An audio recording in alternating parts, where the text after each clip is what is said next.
আসলে সমাজের সমস্ত সেক্টরেই আজকে আপনি বাজারে যান, দেখবেন বাজার কেন্দ্রিক অনেক মিথ্যার অবসান। বাজারের মধ্যে অনেক ধরনের মিথ্যা হয়। হ্যাঁ, একটা মাল বিক্রি করতে গেলে কত ধরনের মিথ্যা মানুষ বলে কি বলে না? বলে। একটা বস্তার মধ্যে কিছু মাল আছে, উপরে সাজায় রাখে ভালোগুলো, নিচে থাকে মন্দগুলো। উপরে থাকে শুকনা, নিচে থাকে ভিজা। কিন্তু আপনাকে কি বলবে, ভাই সব ভালো, কিন্তু সে কিন্তু জানে এটার ভিতরে কি আছে, ভেজাল আছে। ঠিক না বেঠিক? মানুষ ধোঁকা দেয়নি, এইভাবে প্রতিনিয়ত হইতেছে। যেখানে আপনি বিচারের সবচেয়ে ন্যায় বিচার পাওয়ার জন্য আপনি আশাবাদী, আজকে কোর্ট কাচারিতে যান, ওখানে মনে হয় কি যে মিথ্যাটাই আসলে সত্য। কথা বলেন, মিথ্যাটাই আসলে কি সত্য। মনে হয় যে সত্য বলে দুনিয়াতে কিছু নাই, এটাই আসল। বাস্তব এটা। কোর্ট কাচারিতে গেলে মনে হয় না যে সত্য বলে দুনিয়াতে কিছু আছে, অথচ আমাদের আশা, আমাদের আকাঙ্ক্ষা ছিল এটাই যে ওখান থেকে মিথ্যার অবসান ঘটবে, সত্য ওখান থেকেই আসবে। ঠিক না বে ঠিক? কিন্তু ওখানে এখন মিথ্যা আর মিথ্যা, মিথ্যা আর মিথ্যা। যেদিকেই তাকান ওদিকেই শুধু মিথ্যার জয় জয়, শুধু মিথ্যা। মানুষ মিথ্যা বলাটাকে নিজের জন্য ক্রেডিট মনে করে। কথা বলে, মিথ্যা বলাটাকে নিজের জন্য কি ক্রেডিট মনে করে। অনেকে নিজের ক্রেডিট বাড়ানোর জন্য, নিজের ওয়েট বাড়ানোর জন্য, নিজেকে মানুষের কাছে ভালো হিসেবে প্রকাশ করার জন্য মিথ্যার আশ্রয় নেয়। ঠিক না ঠিক? মিথ্যার আশ্রয় নেয়, অথচ তার মধ্যে এগুলা কিছুই নাই। তার মধ্যে এগুলা কি কিছুই নাই, কিন্তু মিথ্যার আশ্রয় নিয়ে নিজেকে মানুষের কাছে বড় হিসেবে প্রকাশ করতে চায়। আর মিথ্যার ভয়াবহতা কি? মিথ্যার ভয়াবহতা হলো কোনো মানুষ যখন মিথ্যা বলে, মিথ্যা কথা যখন কোনো মানুষের জবান থেকে বের হয়, তখন তার থেকে ফেরেশতারা দূরে সরে যায়। মিথ্যার এত দুর্গন্ধ, ফেরেশতারা তার থেকে কি ভাই দূরে সরে যায়। আজকে মানুষ দেখবেন হাসি ঠাট্টা করেও মিথ্যা বলে কি বলে না? বলে। হাসি ঠাট্টা করেও কি মিথ্যা বলে। 2 জন 3 জন 4 জন বন্ধু একসাথে বসছে, মিথ্যা গল্প একটা বানাই লিখছে। মিথ্যা গল্প শোনায়, উদ্দেশ্য কি? বন্ধুরা আমার কথা শুনে হাসবে। কথা বলেন, উদ্দেশ্য কি? বন্ধুরা আমার কথা শুনে হাসবে। আজকে আপনি ফেসবুকের জগতে ঢুকেন, টিকটকের জগতে ঢুকেন, দেখবেন মিথ্যার মিথ্যা। মানুষ মিথ্যা বলে বলে আপনাকে হাসাবে, সে টাকা ইনকাম করবে। মিথ্যা বলে টাকা ইনকাম করার সোর্স বানাইছে, যে মিথ্যা বলে মানুষকে হাসাবে, আনন্দ দিবে, আমার টাকা ইনকাম হবে। কিন্তু বান্দা একবারও চিন্তা করে নাই যে মিথ্যা বলার কারণে আমার কতটুকু ক্ষতি হইতেছে। একজন মানুষ যখন মিথ্যা বলে, জাহেরান বাহ্যিকভাবে সে আনন্দ বোধ করে। বাহ্যিকভাবে কি? কথা বলেন। বাহ্যিকভাবে সে আনন্দ বোধ করে, মনে হয় যে আমি অনেক কিছু করে ফেলছি, অনেক স্বাদ লাগে, অনেক মজা লাগে যখন মানুষ মিথ্যা বলে। কিন্তু মিথ্যার পিছনে তার ধ্বংস লুকায়িত থাকে। আজ না হয় কাল এই মিথ্যার প্রতিফল তাকে ভোগ করতেই হবে। কথা বলেন, আজ না হয় কাল মিথ্যার প্রতিফল তাকে ভোগ করতে হবে। আজকে আপনাদেরকে মিথ্যার পরিণতি কি তার কয়েকটি অবস্থা আপনাদেরকে বিবরণ করে শোনাবো। তার মধ্যে একটা হলো, যে ব্যক্তি মিথ্যা বলে আল্লাহর রহমত এবং হেদায়েত থেকে ওই ব্যক্তি বঞ্চিত হয়ে যায়। জোরে বলেন। একটা বান্দার জীবনে যদি আল্লাহর রহমত না থাকে তা কি আছে বলেন? একটা মানুষের জীবনে যদি রব্বে কারীমের রহমত না থাকে, তাহলে ওই ব্যক্তির জীবনে আর কি আছে বলেন? আর কিছু আছে? কিছুই নাই। ইন্নাল্লাহা লা ইয়াহদি মান হুয়া কাযিবুন কাফফার। আল্লাহ বলেন, নিশ্চয়ই আল্লাহ লা ইয়াহদি, হেদায়েত দেন না, মান হুয়া, ওই ব্যক্তিকে, কাযিবুন, যে ব্যক্তি কি মিথ্যাবাদী। মিথ্যাবাদী আরবিতে কি বলে? কাযিবুন। বলেন, মিথ্যাবাদীকে আরবিতে কি বলে? কাযিবুন। যেই ব্যক্তি মিথ্যা বলে ওই ব্যক্তিকে হেদায়েত দেন না কে? জোরে বলেন, আল্লাহ। হেদায়েত থেকে বঞ্চিত হয়ে যায়। মান হুয়া কাযিবুন কাফফার, সে অস্বীকৃতকারী হয়ে যায়, সে কুফফার হয়ে যায়, কাফের হয়ে যায়। আল্লাহ বলেন যেই ব্যক্তি মিথ্যা বলে সেই ব্যক্তি আল্লাহর হেদায়েত থেকে, আল্লাহর রহমত থেকে বঞ্চিত হয়ে যায়। নাউজুবিল্লাহ বলেন। অথচ আমাদের কাছে মিথ্যা একটা স্বাভাবিক ব্যাপার। বলেন, আমাদের কাছে মিথ্যা একটা স্বাভাবিক ব্যাপার। আপনি আজকে যেখানেই যান, সন্তান বাবার সাথে মিথ্যা বলে, মিথ্যা বলে বাঁচার চেষ্টা করে, বাবা সন্তানের সাথে মিথ্যা বলে, পরিবারে স্বামী স্ত্রীর সাথে মিথ্যা বলে, স্ত্রী স্বামীর সাথে মিথ্যা বলে, দোকানদার ক্রেতার সাথে মিথ্যা বলে, ক্রেতা দোকানদারের সাথে মিথ্যা বলে। বলে কি বলে না? জোরে বলেন, বলে কি বলে না? বলে। আল্লাহ তাআলা আমাদেরকে মিথ্যা বলা থেকে হেফাজত করুন, বলে না আমিন। তাহলে এক নম্বর ভয়াবহতা কি? যেই ব্যক্তি মিথ্যা কথা বলে সেই ব্যক্তি আল্লাহর হেদায়েত থেকে, জোরে বলেন, আল্লাহর হেদায়েত থেকে বঞ্চিত হয়ে যায়। দুই নম্বর ভয়াবহতা হলো যেই ব্যক্তি মিথ্যা বলে, মিথ্যা বলা মুনাফিকদের সবচেয়ে বড় ক্রেডিট। নাউজুবিল্লাহ বলেন। মুনাফিকদের সবচেয়ে বড় হাতিয়ার কি? জোরে বলেন, আরো জোরে বলেন। মুনাফিকদের সবচেয়ে বড় হাতিয়ার কি? মিথ্যা বলা। কথা কি আমার? কথা আল্লাহর রাসূলের। কথা কার? আয়াতুল মুনাফিকি সালাস। রাসূল সাল্লাল্লাহু আলাইহি ওয়াসাল্লাম বলেন মুনাফিকদের বৈশিষ্ট্য তিনটা। মুনাফিকদের বৈশিষ্ট্য কয়টা? অন্য এক হাদিসের মধ্যে আসছে, খেয়াল করে মনে রাখবেন ভালো করে। অন্য এক হাদিসের মধ্যে আসছে চারটা। মুনাফিকদের স্বভাব কয়টা? তিনটা। অন্য এক হাদিসে আসছে চারটা।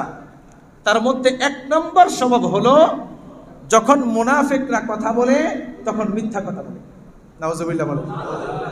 কার স্বভাব? জোরে বলেন। মুনাফিকদের আখিরাতে, পরকালে মুনাফিকরা থাকবে কোথায়? জাহান্নামে। জাহান্নামের সবচেয়ে তলদেশে, জাহান্নামের সবচেয়ে তলদেশে। ইন্নাল মুনাফিকিনা ফিদ দারকিল আসফালি মিনান নার। জাহান্নামের সবচেয়ে তলদেশে মুনাফিকদের স্থান হবে। নাউজুবিল্লাহ বলেন। হাদিসের মধ্যে আসছে রাসূল সাল্লাল্লাহু আলাইহি ওয়াসাল্লাম সাহাবায়ে কেরামদেরকে নিয়ে আলোচনা করতেছিলেন। হঠাৎ করে বিকট একটা আওয়াজ আসছে। আওয়াজ আসার পরে সাহাবায়ে কেরামের মধ্যে একটা আতঙ্ক। বলেন, হঠাৎ করে যদি বিকট আওয়াজ হয় স্বাভাবিকভাবে মানুষের মধ্যে আতঙ্ক সৃষ্টি হবে, এটাই স্বাভাবিক। সাহাবায়ে কেরামদের মধ্যে আতঙ্ক। এত বিকট আওয়াজ। রাসূল সাল্লাল্লাহু আলাইহি ওয়াসাল্লামকে সাহাবায়ে কেরাম জিজ্ঞেস করলেন, ইয়া রাসূলুল্লাহ, এই আওয়াজ কিসের? রাসূল জিজ্ঞেস করছেন, তোমরা কি শুনতে পারছো আওয়াজ? বলছে, ইয়া রাসূলুল্লাহ, হ্যাঁ আমরা শুনতে পারছি। সাহাবায়ে কেরাম জিজ্ঞেস করলেন, বললেন, ইয়া রাসূলুল্লাহ, এই বিকট আওয়াজ কিসের? রাসূল সাল্লাল্লাহু আলাইহি ওয়াসাল্লামকে জিজ্ঞেস করলেন। সাহাবায়ে কেরামকে আবার রাসূল জিজ্ঞেস করেন, তোমরা কি বলতে পারবা এই বিকট আওয়াজটা কিসের? বলছে, ইয়া রাসূলুল্লাহ, আমরা তো জানি না, একমাত্র জানেন কে? জোরে বলেন, আল্লাহু আ'লামু। একমাত্র আল্লাহ এবং তার রাসূল জানেন। ইয়া রাসূলুল্লাহ, আমরা জানি না। রাসূল সাল্লাল্লাহু আলাইহি ওয়াসাল্লাম বলেন, আজ থেকে 70 বছর পূর্বে জাহান্নামের কিনারার মধ্যে থেকে, জাহান্নামের কিনার থেকে জাহান্নামের মধ্যে একটি পাথর নিক্ষেপ করা হয়েছে। এই 70 বছর আগে একটা পাথর নিক্ষেপ করা হয়েছে।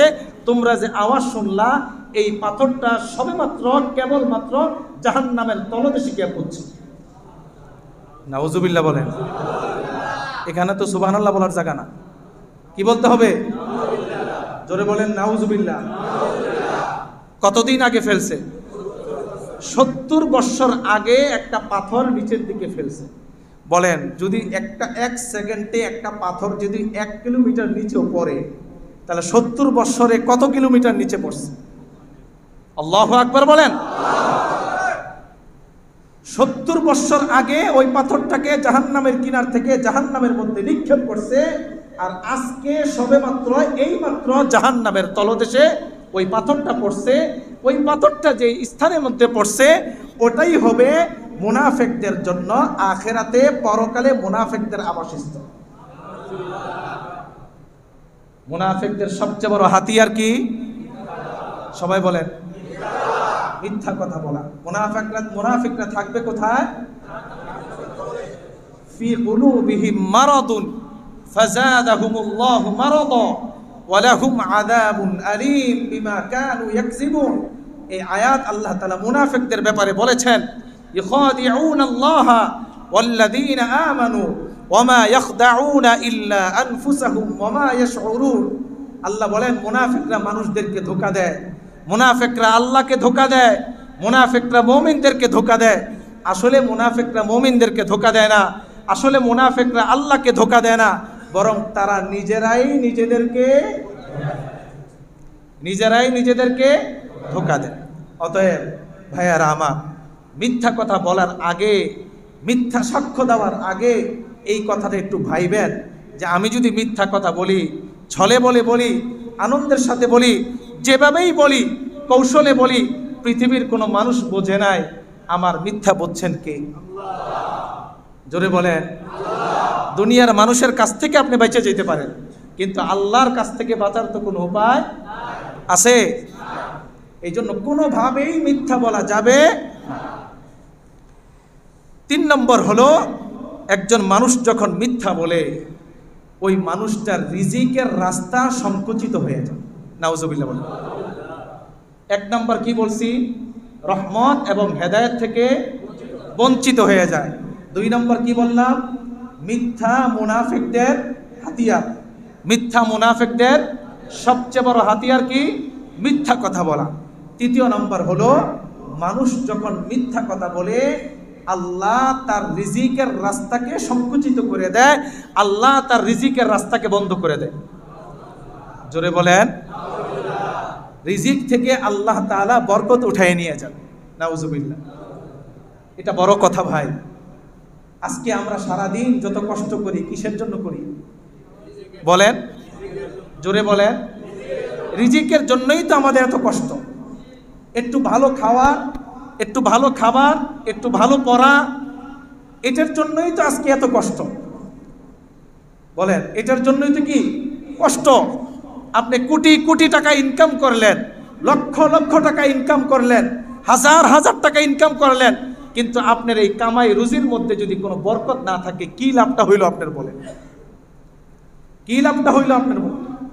কিন্তু আপনি অল্প টাকাই রুজি করলেন, অল্প টাকাই কামাই করলেন, হালালভাবে করলেন, হারাম থেকে বেঁচে থেকে করলেন, আল্লাহ তাআলার হুকুম মেনে করলেন, মিথ্যার আশ্রয় নিলেন না, মিথ্যার প্রশ্রয় নিলেন না, মিথ্যার রাস্তায় চললেন না, মিথ্যা বলে কামাই করলেন না, মিথ্যা বলে চাকরি করলেন না, মিথ্যা বলে ব্যবসা করলেন না, অল্প টাকায় হালালভাবে ইনকাম করলেন। এই অল্প টাকার মধ্যে বরকত দেওয়ার মালিক কে? খুতবাতে জুলফিকারের মধ্যে একজন গরিব যুবকের কথা উল্লেখ করছেন। কিতাবের নাম কি? খুতবাতে জুলফিকার। আল্লামা জুলফিকার নকশবন্দি তিনি এই কিতাব লেখছেন। দামাত বারাকাতুহুমুল আলিয়া। আল্লাহ তার হায়াতের মধ্যে বারাকাত দান করুন, বলেন আমিন। আমার কাছে 32 খণ্ড আছে। কয় খণ্ড? 32 খণ্ডের 2য় খণ্ডের মধ্যে তিনি একটা ঘটনা লেখছেন। গরিব এক যুবক, পারিবারিকভাবে গরিব, পারিবারিকভাবে কি গরিব, পারিবারিকভাবে কি ওই যুবক কি গরিব। ওনাকে স্বপ্নে দেখানো হয়েছে যে তোমার বাবা অমুক বনের মধ্যে, অমুক পাহাড়ের চূড়ার মধ্যে কিছু সম্পদ রাইখা গেছেন, ওই সম্পদ তোমার জন্য রাইখা গেছেন। স্বপ্নে ওনাকে দেখাইছেন, তুমি যাও ওই সম্পদটা গিয়ে তুমি নিয়ে আসো। তো উনি আবার স্বপ্নেই জিজ্ঞেস করলেন, আমার বাবা আমার জন্য যে 1 আনা বা 1 দিরহাম বা 1 দিনার রাইখা গেছেন, ওইটার মধ্যে কি কোনো বরকত আছে কিনা? ওইটার মধ্যে কি কোনো বরকত আছে কিনা? তো স্বপ্নেই ওনাকে বলা হয়েছে না, ওইটার মধ্যে কোনো বরকত নাই। তো উনি বললেন, যেটার মধ্যে কোনো বরকত নাই ওইটা আমার দরকার। কিন্তু আমরা কি এই চিন্তা করব? আমাদের এই চিন্তা করার সুযোগ আছে? আরে বরকত আর টরকত দেন, খালি খাই, আমার দরকার। বরকতের চিন্তা পরে করেন। কথা বলেন। বরকতের চিন্তা কি পরে করেন, আমার দরকার আমারে দেন। বর্তমান পরিস্থিতিতে এমনই চলতেছে। কথা বলে না? দরকার আমার দেন, আমার খাইতে হইব, আমি ক্ষুধার্ত, আমাকে দেন। বরকত আর তরকত, হালাল না হারাম, এই চিন্তা করার সুযোগ এখন হয় না। এই চিন্তা করার সুযোগ এখন নাই। আমার দরকার। এই জন্য বরকত বড় জিনিস। এটা বরকত না হইলে কোটি টাকা কামাই করতে পারেন, মানুষের কাছে আপনি ভালো হইতে পারেন, মানুষের কাছে আপনি সম্মানিত হইতে পারেন। বরকতহীন হালালভাবে যতই কামাই করবেন, মানসিকভাবে আপনি শান্তি পাইবেন না, মানসিক শান্তি আপনার দিলে আসবে না। এই জন্য অল্প কামাই, এটার মধ্যে যদি বরকত থাকে, এর মধ্যে কি শান্তি, এর মধ্যে কি ভাই শান্তি। যুবক কি বলছেন? যেটার মধ্যে বরকত নাই ওইটা আমার দরকার নাই। আবার যুবককে স্বপ্নে দেখানো হলো, আবার যুবককে স্বপ্নে দেখানো হলো যে তোমার আব্বু এখানে 2 আনা 2 দিরহাম রেখে গেছেন, তুমি প্রয়োজন হইলে ওখান থেকে নিতে পারো। যুবক বললেন ওইটার মধ্যে কি বরকত আছে? বলছে না, এটার মধ্যে বরকত নাই। বলছে যদি বরকত না থাকে এটা আমার দরকার নাই, বরকত না থাকলে ওইটা আমার দরকার নাই। যেদিন আল্লাহ বরকতের ফয়সালা করবেন সেদিন আমি নিব। সুবহানাল্লাহ। এই জন্য আমাদেরকেও বরকত তালাশ করতে হবে। খালি পাইলাম আর খাইলাম, এতে করে বান্দার জীবনে সুখ আসবে না। এই জন্য ভাইয়েরা আমার, তাহলে 3 নম্বর ক্ষতি কি? যে ব্যক্তি মিথ্যা কথা বলে আল্লাহ তার রিজিকের রাস্তা সংকুচিত করে দেন, আল্লাহ তার রিজিকের রাস্তা বন্ধ করে দেন। ও ভাই, রিজিক দেন কে? আওয়াজ করে বলেন। আমাকে আপনাকে খাওয়ায় কে? সব কিছুর ব্যবস্থা করেন কে? তাহলে বরকতের ফয়সালা আবেদন করার জন্য আবেদন করতে আমাদের সমস্যা কোথায়? বরকতের ফয়সালা তো আল্লাহই করবেন, বরকত তো আল্লাহই দিবেন, রিজিক তো আল্লাহই দেন।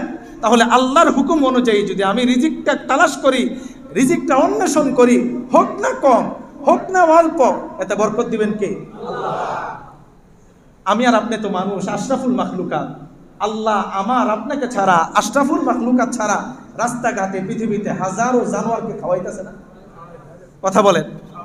আমাদের খরতুল এলাকার মধ্যে হাজার হাজার কুত্তা আছে, বনের মধ্যে, আমাজন বনের মধ্যে লক্ষ কোটি কোটি প্রাণী আছে, সমুদ্রের মধ্যে হাজার অগণিত অগণিত মাছ আছে, হ্যাঁ মৎস্য আছে, হাজার হাজার প্রাণী আছে। ওগুলা রিজিকের দায়িত্ব কে নিছে? ওগুলাকে খাওয়ান কে? তাহলে আমি আর আপনি আশরাফুল মাখলুকাত, আমরা যদি রিজিকটা যদি হালাল ভাবেই অন্বেষণ করি, আল্লাহ তাআলার কাছে বরকতের জন্য দোয়া করি, অল্পতেই বরকত দিবেন কে? চতুর্থ নম্বর ভয়াবহতা হাদিসের মধ্যে আসছে, রাসূল সাল্লাল্লাহু আলাইহি ওয়াসাল্লাম বলেন, এক রাতে আমি শুয়ে আছি, ঘুমিয়ে আছি, এক রাতে আমি ঘুমিয়ে আছি, হঠাৎ করে 2 জন ফেরেশতা আমার কাছে আসছে। আসার পরে আমাকে ঘুম থেকে উঠে নিয়ে গেলেন। কিভাবে দেখতেছেন রাসূল? স্বপ্নে। বলেন কিভাবে? স্বপ্নে দেখতেছেন যে আমি স্বপ্নে ঘুমে আছি, স্বপ্নে দেখতেছি আমার কাছে ফেরেশতা আসছে, আমাকে ঘুম থেকে উঠে নিয়ে গেছে। দীর্ঘ সময় চলার পরে হঠাৎ করে দেখি এক ব্যক্তি চিত হয়ে শুয়ে আছে, আরেক ব্যক্তি পাশে দাঁড়িয়ে আছে। এক ব্যক্তি চিত হয়ে শুয়ে, বুঝছেন তো? মানে নিচের দিকে মুখ করে শুয়ে আছে, আরেক ব্যক্তি পাশে দাঁড়িয়ে আছে। যেই ব্যক্তি পাশে দাঁড়িয়ে আছে ওই ব্যক্তির হাতে একটা কাঁচি জাতীয় জিনিস। কি জাতীয়? কাঁচি বুঝেন? ধান কাটে যে কাঁচি আর কি, এটাকে কি বলে? কাঁচি। নাম আর তো সাথে নাম আছে, কি কাঁচি? বক কাঁচি, এরকম কিছু তো বলে। ওই কাঁচি আর কি। আরেকটা তো আছে এরকম নিড়ি দেয়, ওইটাও তো কাঁচি। তো ওরকম কাঁচি, খঞ্জরের মতো, ওই যে আপনার ড্রেন থেকে ময়লা উঠায় না, ওটাকে কি বলে? টাইনা টাইনা যে ময়লা উঠায়, হ্যাঁ আচ্ছা যাই হোক, ওরকম আর কি একটা বাঁকা কাঁচি। যে ব্যক্তি দাঁড়িয়ে আছে তার হাতের মধ্যে ওরকম একটা কাঁচি খঞ্জরের মতো, আরেক ব্যক্তি চিত হয়ে শুয়ে আছে।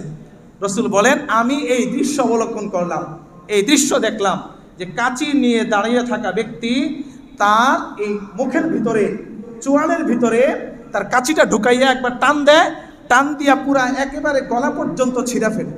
নাউজুবিল্লাহ বলে। আল্লাহু আকবার। তার চোয়ালের ভিতরে ঢুকাইয়া গলা পর্যন্ত ছিঁড়া ফেলছে, আবার কানের ভিতরে ঢুকায় গলা পর্যন্ত ছিঁড়ে ফেলে, আবার চোখের ভিতরে ঢুকায় গলা পর্যন্ত ছিঁড়ে ফেলে, টাইনা টাইনা ছিঁড়তেছে আর রক্ত বের হইতেছে। রাসূল করিম সাল্লাল্লাহু আলাইহি ওয়াসাল্লাম বলেন, আমি এই দৃশ্য দেখা নিজেকে আর টিকাই রাখতে পারলাম না, হ্যাঁ নিজেকে আর মানে স্থির রাখতে পারলাম না। আবারও দেখলাম সে ডান দিকে একবার এই কাজ করে আবার যখন ঘুরে বাম দিকে আসে তখন ডান দিকের অবস্থাটা ভালো হয়ে যায়, বাম দিকে আবার তার চোয়ালের মধ্যে ঢুকাইয়া এভাবে টান দেয়, হ্যাঁ মুখের ভিতরে ঢুকাইয়া টান দেয়, গলা পর্যন্ত ছিঁড়ে ফেলে, নাকের ভিতরে ঢুকাইয়া টান দেয়, গলা পর্যন্ত ছিঁড়ে ফেলে, চোখের ভিতরে ঢুকাইয়া টান দেয়, গলা পর্যন্ত ছিঁড়ে ফেলে। রাসূল বলেন আমি স্থির থাকতে পারলাম না, আমি তাদেরকে জিজ্ঞেস করলাম ভাই তার এই অবস্থা কেন, তার এই অবস্থা কেন, তার এই পরিস্থিতি কেন, কতদিন তার এই অবস্থা থাকবে? ওই ব্যক্তিরা বললেন অর্থাৎ ফেরেশতারা বললেন, হে গো মুহাম্মদ, ও গো মুহাম্মদ, এটা আপনার উম্মতের এক ব্যক্তি, তিনি দুনিয়া থেকে মিথ্যাচার করেছে, মিথ্যা বলেছে, সকালবেলা যখন ঘর থেকে বের হয় মিথ্যা বলে বের হয়, রাতে শোয়ার সময় মিথ্যা বলে শোয়, তার সারা দিনের কাজগুলো মিথ্যার উপরে চলেছে, তার জীবনটাই মিথ্যার উপরে চলেছে, সে যা করছে সব কিছু মিথ্যা দিয়ে করছে, সকালবেলা বের হইছে মিথ্যার উপর আশ্রয় নিয়ে বের হইছে, মিথ্যা বলে বের হইছে, রাতের বেলা ঘুমাইছে মিথ্যা বলে ঘুমাইছে, তার এই মিথ্যাচারের কারণে কিয়ামত পর্যন্ত আল্লাহ তাআলা তাকে এইভাবেই শাস্তি দিতে থাকবে। আওয়াজ করে বলেন নাউজুবিল্লাহ। কত ভয়াবহ শাস্তি, বলেন কি পরিমাণ ভয়াবহ শাস্তি মিথ্যার কারণে হয়। কিন্তু বলেন সত্যি করে বলেন, আজকে মিথ্যা কথা বলা এটাকে আমরা কোনো দোষ মনে করি? বলেন না কেন ভাই? মিথ্যা কথা বলাকে এটা আমরা কোনো দোষ মনে করি? কোনো দোষ মনে করি না, বরং যে যত বেশি মিথ্যা কথা বলে আমরা তাকে তত বেশি বাহবা দিই, ঠিক না ভাই? ঠিক। মিথ্যা কথা বলতে পারলে মনে করি যে এটা একটা কিছু, এটা একটা বিশেষ পার্সন, এটা একটা কিছু, আমরা তাদেরকে বাহবা দেই যে সে একটা কিছু হয়ে গেছে সমাজে, সে একটা দেশের কিছু হয়ে গেছে। আজকে যে পর্যায়ে যান, পারিবারিক পর্যায়ে যান, সামাজিক পর্যায়ে যান, রাষ্ট্রীয় পর্যায়ে যান, আন্তর্জাতিক পর্যায়ে যান, যে পর্যায়ে যান দেখবেন শুধু মিথ্যার ছয়লাভ, শুধু মিথ্যার ছয়লাভ, মিথ্যা আর মিথ্যা। মনে হয় যে মানুষ মিথ্যা ছাড়া কিছু বুঝেই না। আল্লাহ আমাদেরকে হেফাজত করে। 5 নাম্বার হলো, যে ব্যক্তি মিথ্যা কথা বলে সে মানসিক শান্তি থেকে, মানসিক কিন্তু একটা শান্তি আছে, আল্লাহ তাআলা তাকে মানসিক শান্তি থেকে বঞ্চিত করে। নাউজুবিল্লাহ বলেন। আল্লাহ তাকে মানসিক শান্তি থেকে বঞ্চিত করে। একটা মানুষের দুইটা অবস্থা, একটা হলো বাহ্যিক অবস্থা, আর একটা হচ্ছে অভ্যন্তরীণ অবস্থা। কিছু মানুষ আছে আপনার সামনে আইসা এমন হাসি খুশি এমনভাবে কথা বলবে আপনার মনে হবে যে হ্যাঁ এর জীবনে কোনো অশান্তি নাই, কিন্তু ভিতরে ভিতরে অশান্তির আগুন দাবানল, অশান্তির আগুন জ্বলছে। আসে না নাই? জোরে বলেন আসে না নাই? আপনার কাছে আইসে এমন ভাব নিয়ে কথা বলবে, আপনি তার চলন বলন আচরণ দেখা আপনি বলবেন যে তোমার মতো সুখী পৃথিবীতে আর কেউ নাই, কিন্তু আসলে বাস্তবিক পক্ষে আন্তরিকভাবে মানসিকভাবে এর মতো অসুস্থ পৃথিবীর মধ্যে আর কেউ। এই জন্য মিথ্যা বললে মানসিক অশান্তি আল্লাহ তাআলা তার জন্য নির্ধারণ করে দেন, মানসিক শান্তি পায় না। এই জন্য আমরা কি মিথ্যা বলবো? জোরে বলেন। বলবো কি? কি বলবো? গত সপ্তাহে বলেছিলাম সত্য বলার কারণে যদি কোথায় যেতে হয়, জেলে যেতে হয়, জেলে যাব, কিন্তু মিথ্যা বলে জাহান্নামে যাওয়া যাবে। আল্লাহ কোরআনের মধ্যে বলেন, ইয়া আইয়ুহাল্লাযীনা আমানুত্তাকুল্লাহ, ইয়া আইয়ুহাল্লাযীনা আমানুত্তাকুল্লাহ ওয়া কুলু কাওলান সাদীদা। আল্লাহ বলেন আল্লাহকে ভয় করো, আল্লাহকে ভয় করো। সত্যিকার অর্থে ভাই, একজন মানুষের দিলে যদি আল্লাহর ভয় থাকে সে কোনো অন্যায় করতে পারে না। জোরে বলেন। একজন মানুষের দিলে যদি আল্লাহর ভয় থাকে সে কোনো অন্যায় করতে, কারণ আল্লাহর ভয় যার দিলের মধ্যে আছে সে অন্যায় করতে পারে না, অন্যায় করতে সে পারে না যার ভিতরে আল্লাহর ভয় আছে। আল্লাহ বলেন আল্লাহকে ভয় করো, ওয়াকুলু কাওলান সাদীদা, সত্য কথা বলো, মানুষের কাছে সত্য কথা বলো। আজকে সমাজের মধ্যে বিবাহ করা একটা সুন্নত, দেখবেন যারা ওকালতি করে বা যারা কি করে, কি বলে এটাকে, ঘটকারি যারা করে, ছেলের বাবার কাছে, ছেলের পরিবারের কাছে মেয়ের পরিবার সম্পর্কে এত কথা বলে, আবার মেয়ের পরিবারের কাছে গিয়া ছেলের পরিবারের পক্ষ থেকে এত এত কথা বলে, 100টা কথা যদি বলে 100টার মধ্যে 99টাই নাই। মিথ্যা বলেনি? বলেন, জোরে বলেন। মিথ্যা বইলা সম্পর্ক জোড়ায় দেয়নি, কয়দিন পরে কি শোনা যায়? সম্পর্ক ভেঙে গেছে। সম্পর্ক কি ভেঙে গেছে? কারণ ছেলে তাদের প্রশংসা শুননা একেবারে পাগল হয়ে গেছে, মেয়ের বাবাও প্রশংসা শুননা পাগল হয়ে গেছে। বাস্তবতা দেখে নাই। বাস্তবতা কি দেখে নাই? বাস্তবতা দেখে নাই। মেয়ের বাবা, মেয়ে সচ্ছল মানুষ, তার পরিবার সচ্ছল।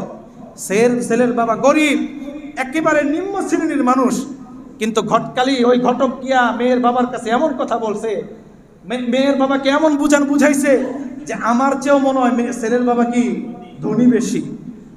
আবার উল্টাও করে ছেলের বাবার কাছে আইসা মেয়ের বাবার এত এত এত এত কিছু আছে, ব্যাংক বিলাস আছে, এটা আছে ওইটা আছে, বাস্তবতার দিকে তাকায় না। যখন বিবাহ শাদী হয়ে যায় তখন বলে তোর বাপের কি আছে? বিয়ের আগে তো ভালো অনেক কিছু বলছে, আসলে তো কিচ্ছু নাই। তখন কি ভিতরে ভিতরে একটা কুন্দল শুরু হয়, একটা ঝগড়াঝাটি শুরু হয়, এক পর্যায়ে ভেঙে যায়। কিন্তু ইসলামের নীতি কি ছিল? ইসলামের বিধান কি ছিল? মেয়েকে বিবাহ দিবা, যে ছেলের সাথে বিবাহ দিলা, যে ছেলের সাথে বিবাহ দিবা অবশ্যই তার কুফু দেখতে হবে, তার অবস্থান দেখতে হবে, সে কি করে, তার পরিবার কি করে, তার মা কেমন, তার বাবা কেমন, তার বোনেরা কেমন, তার ভাইয়েরা কেমন, তার পরিবার কেমন, তার ফুফুরা কেমন, তার খালারা কেমন, তার কি পরিস্থিতি, তার কি আছে কি নাই, এসব কিছু দেখে সে তার দিনদারিত্ব কেমন আছে, তার বয়স কত। আপনার মেয়ের বয়স হলো 15 বছর, আপনার মেয়েকে আপনি বিয়ে দিচ্ছেন একবার 60 বছরের বুড়ার লোভে, শুধুমাত্র টাকার লোভে, আর কোনো কিছুর লোভে না, শুধুমাত্র সম্পত্তির লোভে, আর কিছুর লোভে না। আপনি বাবা হইয়া আপনার মেয়েকে আপনি বাবা হইয়া আপনার মেয়ের প্রতি আপনি একটা জুলুম করছেন, অত্যাচার করছেন, কাল হাসরের ময়দানে আপনাকে আল্লাহ তাআলা কাঠগড়ায় দাঁড়াইল। এর জন্য আল্লাহর কাছে জবাবদিহিতা করতে হবে। মেয়ে মানুষ বুঝে নাই, বাবা বলছে তো বিয়ে হয়ে গেছে, কিন্তু আপনি মেয়ের হকটা একবার চিন্তা করলেন না, মেয়ের কুফুটা একবার দেখলেন না।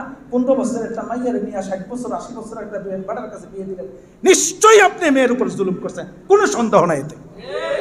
শুধুমাত্র কিসের লোভে? টাকার সম্পত্তির বাড়ি গাড়ির লোভে, আর কিছুই না। কথা বলেন, আর কিছুই না ভাই।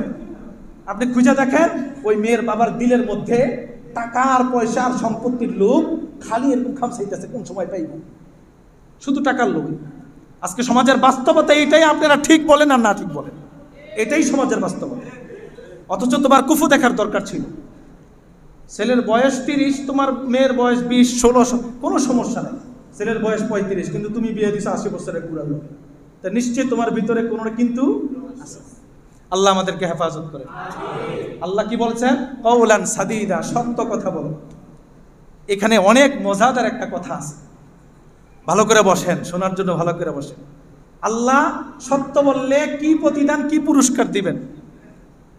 আল্লাহ বলেন ওয়াকুলু কওলান সাদীদা, যদি তোমরা সত্য কথা বলো আমি আল্লাহ তোমাদের জন্য একটা প্রতিদান, 1 নম্বর প্রতিদান হলো ইউসলিহ লাকুম আমালাকুম, তোমাদের আমলগুলো আমি আল্লাহ তাআলা পরিশুদ্ধ করে দেব। সুবহানাল্লাহ, এটা অনেক বড় কথা ভাই। 60 বছর আমল করলেন, কিন্তু আপনার আমলের মধ্যে ভেজাল আর ভেজাল, এই আমলের কোনো দাম নাই, এই আমলের কোনো দাম নাই। কিন্তু একটা ছোট্ট আমল করছেন, ওই আমলটার মধ্যে খুলুসিয়াত আছে, ওই আমলটা একমাত্র আল্লাহর জন্য করেছেন, ওই আমলের মধ্যে কোনো ভেজাল নাই। আল্লাহ বলেন আমি তোমার আমলগুলো, ওই একটা ছোট্ট আমলের কারণে আমি আল্লাহ তাআলা তোমাকে মাফ করে দেব। আমলের পরিশুদ্ধতা অনেক বেশি জরুরি বান্দার জন্য। আপনার আমলের, আজকে তো আমাদের আমল রিয়াযুক্ত হয়, মানুষ দেখানো হয়। আজকে দান করে মানুষ দেখানোর জন্য, নামাজ পড়ে মানুষ দেখানোর জন্য, রোজা রাখে মানুষ দেখানোর জন্য, হজ করে মানুষ দেখানোর জন্য। হাজী সাহেবের ঘরের মধ্যে মেহমান গেছে, হাজী সাহেব বলে এইবার জানি কাপটা হজের থেকে নিয়ে আসছিলাম, এইবারের কাপটা আগে হজের কাপগুলো দিয়ে চা দিও না, এইবারের যে কাপটা আনছি এটা দিয়ে চা দিও, তৃতীয়বার যে কাপটা আনছি। তাহলে হাজী সাহেব কি বুঝাইল? এই পর্যন্ত 3 বার হজ করছি। নাউজুবিল্লাহ বলেন। আমাদের বাস্তবতা এইটাই, আমরা নামাজ পড়ি মানুষকে দেখানোর জন্য, রুকু করি মানুষকে দেখানোর জন্য, হজ করি মানুষকে দেখানোর জন্য, খুলুসিয়ত দরকার, ইখলাস দরকার। ইখলাসবিহীন আমল আল্লাহ তাআলার কাছে কবুল হয় না। এই জন্য আল্লাহ যদি আমাদের আমলগুলো পরিশুদ্ধ করে দেয়, এটা বান্দার জন্য অনেক বড় পাওয়া। সুবহানাল্লাহ। তাহলে 1 নম্বর প্রতিদান কি? সত্য বললে আল্লাহ বান্দার আমলকে পরিশুদ্ধ করে দিবেন, পবিত্র করে দিবেন, বেজাল মুক্ত করে দিবেন। বলেন সুবহানাল্লাহ। 2 নম্বর প্রতিদান হলো ওয়ায়াগফির লাকুম যুনুবাকুম। আল্লাহ বলেন, যে ব্যক্তি সত্য কথা বলে আমি আল্লাহ তার গুনাহগুলো মাফ করে দেব। কি গুনাহ মাফ করবে? সব গুনাহ। সুবহানাল্লাহ বলেন। আল্লাহ এখানে বলেন নাই সগীরা কবিরা শিরকি এটা। আল্লাহ বলেন সত্য কথা বলো, আমি আল্লাহ তোমার হায়াতি জীবনের সব গুনাহ মাফ করে দেব। আল্লাহর এই ক্ষমতা আসেনি? জোরে বলেন, আরো জোরে। ইউসুফ আলাইহিস সালাম, ওনার কাছে একজন যুবক, ফকির একজন যুবক, ফকির জামাজোরা ছিঁড়া ফকির একজন যুবক আইসা ভিক্ষা চাইছে, খয়রাত চাইছে। চাওয়ার পরে ইউসুফ আলাইহিস সালাম তাকে কিছু দিনার বা দিরহাম দিছে। দেওয়ার পরে ওই যুবক অনেক খুশি হয়েছে। খেয়াল করে শোনেন, অনেক খুশি হয়েছে। এরপরে ওই যুবক সচ্ছল না অসচ্ছল? বলেন, ধনী না গরিব? গরিব, গরিব ফকির। ফকিরকে চাইছে ওনার কাছে আমাকে কিছু খয়রাত দেন, ভিক্ষা দেন। দেওয়ার পরে উনি কিছু দিছেন। ওই ফকির অনেক খুশি হয়েছে, যুবক অনেক খুশি হয়েছে। এরপরে ইউসুফ আলাইহিস সালামের কানে মুখে কি যেন বলছেন, কানে মুখে বুঝছেন তো, কানে কানে গিয়া কি যেন বলছেন। বলার পরে ইউসুফ আলাইহিস সালাম, তিনি তখন বাদশাহ, তিনি তখন কি বাদশাহ, গভর্নর। তিনি তার সাধ্য অনুযায়ী, এর মাঝে তিনি তার সাধ্য অনুযায়ী অনেক কিছু, মানে একজন বাদশাহ তার যত সাধ্য আছে সাধ্য অনুযায়ী ওই ফকিরকে আরো দিয়ে দিলেন। সুবহানাল্লাহ বললেন না? তার সাধ্য অনুযায়ী দিয়ে দিলেন। আল্লাহ তাআলা ওহীর মাধ্যমে ইউসুফ আলাইহিস সালামকে জিজ্ঞেস করলেন, ইউসুফ তুমি তাকে প্রথমে কিছু দিলা, আবার তোমার কানের কাছে এসে সে কি যেন ফিসফিস করে বলল, তুমি তাকে অনেক কিছু দিলা, কারণটা কি? আল্লাহ তো জানেনি, জানেন না? জোরে বলেন, আল্লাহ তো জানেনি। ইউসুফ আলাইহিস সালাম বললেন, আল্লাহ এই ফকির যুবক, আমি যখন জুলাইখার কি কুমন্ত্রণায় আমি যখন হয়েছিলাম, আটকে গেছিলাম, জুলাইখার সেই কুমন্ত্রণায় যখন আমি থেকে গেছিলাম, এই ছোট্ট কোলের বাচ্চা আমার সততার সাক্ষী দিয়েছিল। এই কথাটা সে আমার কানের মধ্যে এসে বলছে। এই কথাটা সে আমার কানের মধ্যে এসে বলছে। জুলাইখার চক্রান্তে যখন আমি পড়ে গেছিলাম, এই কোলের বাচ্চা, এই যুবক, সে নাকি তখন আমার সততার কি সাক্ষ্য দিয়েছিলেন। এই জন্য আল্লাহ, আমি আমার সাধ্য অনুযায়ী আমি যতটুকু পারছি অতটুকু আমি তাকে দিয়ে দিছি। আল্লাহ ইউসুফ আলাইহিস সালামকে ডেকে বলেন, ইউসুফ শোনো, তুমি তোমার সাধ্য অনুযায়ী, তুমি একজন গভর্নর, একজন বাদশাহ হিসাবে তুমি তোমার হৃদয়কে উজাড় করে তোমার সাধ্য অনুযায়ী দিলা। ইউসুফ শোনো, কোনো বান্দা যদি আমার কাছে তওবা করে, আমার কাছে ইস্তেগফার করে, আমার কাছে চায়, কাল কিয়ামতের ময়দানে আমি আমার বান্দার প্রতি খুশি হইয়া আমি আমার সাধ্য অনুযায়ী আমার বান্দাকে দিয়ে দেব। ওয়ায়াগফির লাকুম যুনুবাকুম। আল্লাহ বলেন আমি বান্দাকে মাফ করে দিব। মাফ করা এর অর্থ কি? আল্লাহ বান্দাকে যদি মাফ করে দেয়, অবশ্যই আল্লাহ বান্দাকে এমন দেওয়া দিবে, যেই দেওয়া বান্দার আল্লাহর পক্ষ থেকে, বান্দাকে যেই দেওয়া বান্দাকে সোজাসুজি আল্লাহর জান্নাতে পৌঁছে দিবে। কয়টা প্রতিদান? 2টার কথা বললাম। কয়টা? 1 নম্বর, আল্লাহ বান্দার আমলকে পরিশুদ্ধ করে দিবেন, পবিত্র করে দিবেন, ভেজাল মুক্ত করে দিবেন।